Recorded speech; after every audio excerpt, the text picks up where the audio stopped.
The first time my own mother called me a guest in the house I'd been paying for, I felt something in my chest go quiet. Not angry, worse, empty. I stood in the hallway with my grocery bags digging into my palms, while my sister smiled like she'd just won a prize. Then my mom pointed at my bedroom door and said, "Brooke is moving into the master. You can take the smaller room. You're not the one with a family." And right then, I realized they had no idea whose name was actually keeping this house from collapsing. My name is Olivia Harper, and I've always been the dependable one. The one who answers calls, fixes problems, shows up early, stays late, and doesn't ask for applause. I'm 32, single, and I work as a project coordinator for a construction company in town. Good salary, stable, not glamorous. I've never needed much, but I've always needed one thing: peace. I used to think peace lived in our family home. The pale blue house on Maple Ridge Drive, with the creaky porch swing and the lilac bushes my dad planted before he got sick. After Dad passed, Mom stayed there. It was the house we grew up in, the only steady thing in my childhood. Keeping it felt like keeping him. Brooke, my younger sister, never felt the same attachment. Brooke loved the idea of the house, how it looked in pictures, how it made her feel like she came from something solid. But responsibility, that was never Brooke's favorite word. And my mother, Diane Harper, had a way of loving Brooke loudly and loving me quietly, as if I didn't need it because I didn't demand it. It started small, the way betrayal always does, like a scratch you ignore until it gets infected. 2 years after Dad's funeral, Mom called me crying. "Olivia," she whispered into the phone like someone might overhear her shame, "I don't know what I'm going to do." I stood in the parking lot outside my office, keys in my hand, wind snapping against my skirt. "What happened?" "The bank," she said. "They raised the payment." And her voice cracked. "I used the credit card for the roof repairs, and then Brooke needed help with her car. And I thought I could catch up, but I can't." I pictured Mom's hands, still soft from a life of part-time work and careful habits, shaking over a pile of bills. I pictured the house, Dad's house, quiet and vulnerable. "How much are you behind?" I asked. There was a pause. 3 months. My stomach dropped. "Mom, that's serious." "I know," she sobbed. "I didn't want to tell you, but I can't lose the house. Not your father's house." I could have said no. I could have told her to sell, downsize, rent somewhere safe and smaller. I could have been the adult in the room.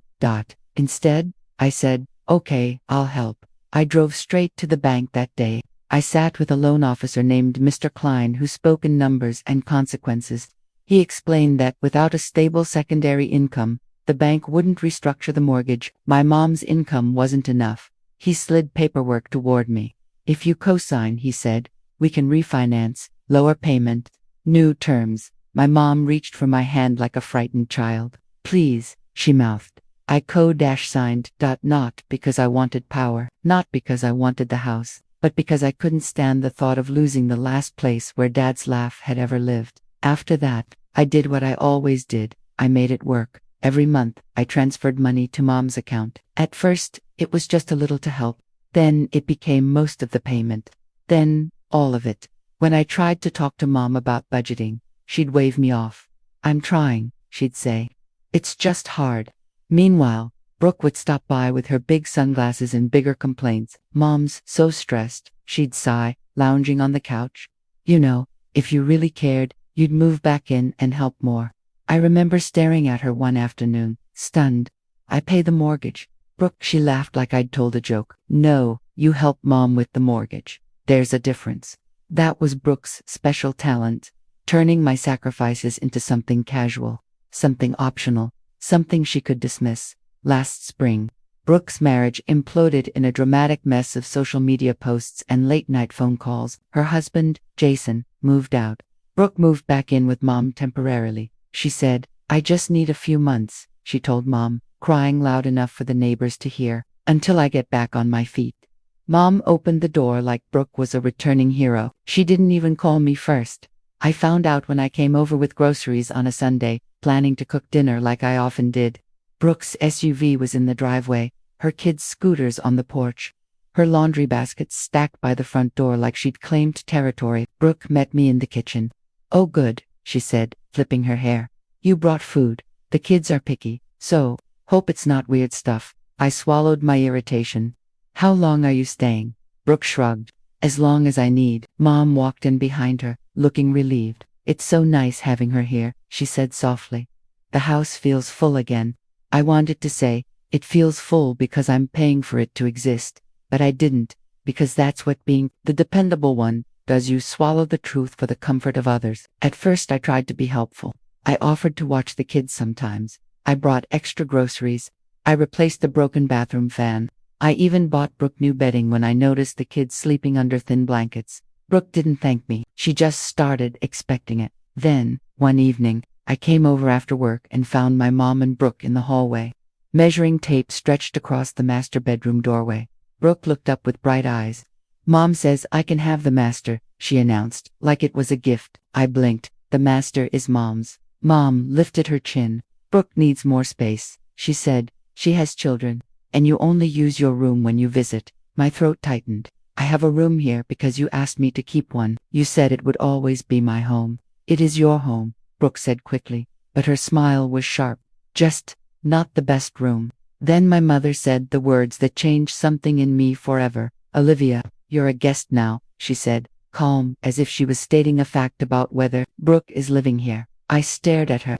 A guest, I repeated, my voice thin. Mom shrugged. Don't make this dramatic. Brooke stepped closer, lowering her voice like she was being kind. You're single, Liv. You don't understand what it's like to need stability. Stability.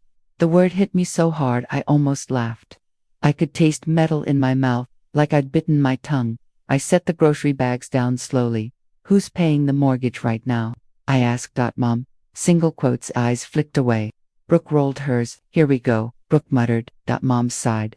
You always bring money into it, because money was the only language they seemed to respect. I'm asking a simple question, I said, my hands shaking.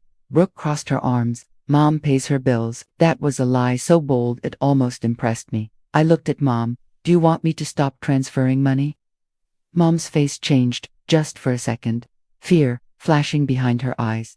Don't be cruel, she snapped. You know I can't. Brooke cut in, too fast. Olivia, if you're going to threaten Mom, maybe you shouldn't be here at all. And there it was, not gratitude, not honesty, a threat. Something in me finally stood up. Okay, I said quietly. I won't be here. I picked up my bags and left. I sat in my car in the driveway for a long time, hands on the steering wheel, breathing like I'd been running. My phone buzzed texts from Brooke. You're being selfish. Mom, sacrificed for you. You act like a martyr. I didn't respond. Instead, I drove to my apartment, put the groceries away, and opened my laptop. For the first time in years, I pulled up the mortgage account.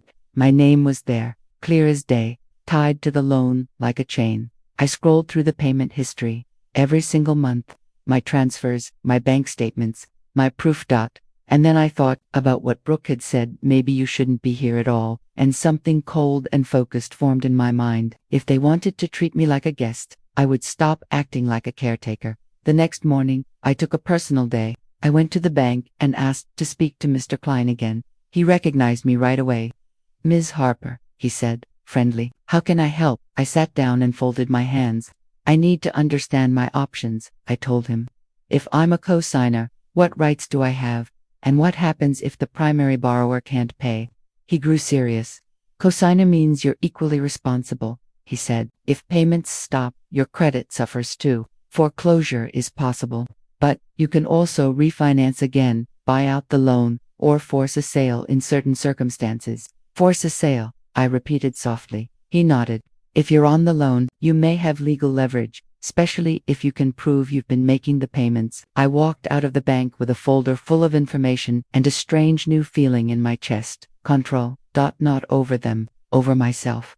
That week, I called an attorney named Rachel Miles. She was calm, blunt, and kind in a way that didn't feel fake. After I explained everything, she leaned back in her chair. Olivia, she said, you've been paying for an asset you don't control. That's risky. I didn't want to control it, I admitted. I just wanted to keep the house. Rachel nodded. And now, I swallowed. Now they're calling me a guest. Rachel's eyes sharpened. Okay, here's what we can do. We document your payments. We notify your mother formally that you'll no longer be making voluntary transfers unless there's an agreement in writing. And we request financial transparency. My stomach twisted. That sounds intense. It's called protecting yourself, Rachel said gently.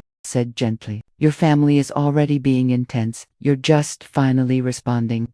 That night, I didn't sleep much. I kept hearing my mother's voice. You're a guest now. In the morning, I did the hardest thing. I stopped the automatic transfer. I didn't do it to punish them. I did it to stop bleeding for people who didn't even notice the wound. 2 days later, Mom called me, voice sharp. Olivia, she said, the mortgage hasn't come through. I know, I answered. Silence. Then, what are you doing? I'm stepping back, I said, keeping my voice steady. I'm not paying without an agreement. I've paid for years, and I'm tired of being treated like I'm disposable. Mom's voice trembled with anger and panic. You can't do this to me. I didn't do this, I said softly. You did. You let Brooke move in and push me out. You called me a guest. She needs help, Mom snapped. And what am I asked, my throat burning. A bang. Brooke must have been listening, because suddenly her voice was on speaker, loud and furious. Wow. So you're really going to take the house from Mom, from your own family? I laughed once, short and bitter. Brooke, I'm not taking the house. I'm the reason it's still standing. Get over yourself, she hissed. I took a deep breath. You have 30 days to show me a plan. Either you start paying, or we discuss selling. Mom gasped like I'd slapped her. Selling? No. Then pay, I said simply. They screamed. They accused me of betrayal. They cried. They threatened to never speak to me again. I let them. Because for the first time, their guilt didn't hook into me. A week later, Rachel sent a formal letter. It wasn't cruel. It was clear. It requested proof of income, a repayment schedule, and a conversation about refinancing. It also stated that continuing to exclude me while expecting my financial support was unacceptable. Mom called me after receiving it, voice small. You got a lawyer, she whispered. Yes, I said, because you left me no choice. Brooke posted a vague Facebook rant about toxic people who only care about money. Friends commented hearts. Brooke replied, some people will understand. She didn't name me, but she didn't have to. The message was designed to make me feel ashamed. I didn't comment. Instead, I kept collecting evidence. Every transfer, every email, every time Mom texted, can you send the mortgage today? Every time Brooke wrote, Mom says you're late again. I wasn't building revenge out of spite. I was building a wall. 2 weeks before the mortgage deadline, Brooke showed up at my apartment unannounced. She looked different without her confident audience. Still pretty, still polished, but frantic around the edges. She leaned against my doorframe like she owned it. You're really serious, she said. I am, I replied. Brooke exhaled dramatically. Okay, fine. What do you want? I stared at her. I wanted respect. I wanted honesty. I wanted to be treated like a daughter, not an ATM. Brooke scoffed. This isn't about feelings. It's about you being jealous. Jealous of what? I asked, my voice rising. Jealous that Mom treats you like you're fragile while she treats me like I'm made of stone. Her face tightened. Mom loves you. Then why did she call me a guest? I demanded. Brooke looked away for a split second, and in that moment, I saw it. She knew exactly what she was doing. She'd pushed, she'd tested, she'd taken, because taking was how she survived. Brooke lowered her voice. Listen, she said, leaning in like she was offering a deal. We can fix this. You start paying again, and I'll talk to Mom about letting you have your room back. I felt a calm settle over me, icy and clear. No, I said. Brooke blinked. Excuse me, you don't get to negotiate my dignity, I said, steady. Either you pay, or the house gets sold. Her eyes narrowed. You'd really kick Mom out. I'd really stop saving her from choices she keeps making, I corrected. There's a difference. Brooke's mouth twisted. You think you're so righteous. I think I'm tired, I replied, and I think you're about to learn what happens when you bite the hand that's been feeding you. She stormed off, slamming my door so hard my picture frames shook. The deadline came. The mortgage wasn't paid. Rachel filed the next step legal notice to initiate a forced sale if they refused to cooperate. It was the kind of move I never imagined making against my own family. But here's what people don't understand about betrayal. It doesn't only break your heart, it breaks your illusions. And once those are gone, you stop living in, maybe they'll change. You start living in reality. The day Mom finally agreed to meet, we sat at Rachel's office in a small conference room that smelled like coffee and paper. Brooke sat beside Mom, arms crossed, jaw clenched. Mom looked older than I remembered, like the truth had drained her. Rachel laid out the options calmly. You can refinance without Olivia, she said, looking at Mom. If you qualify. Or, you can sell the property. Or Olivia can refinance and buy out the loan, then decide what to do with the home. Mom's voice trembled. She wouldn't, she whispered, looking at me. Would you? I looked at my mother, this woman who had tucked me in as a child, who had also dismissed me as an adult. I don't want to hurt you, I said, but I'm done being hurt. Brooke snorted. So dramatic.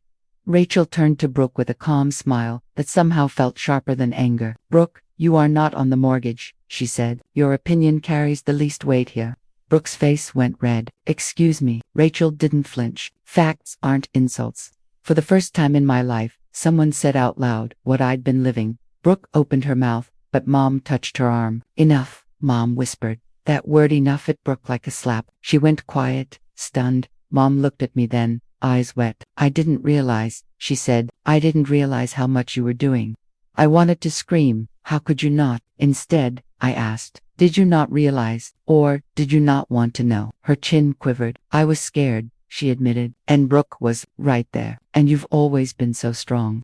I took a deep breath. Strength isn't permission, I said softly. It isn't an excuse to use me.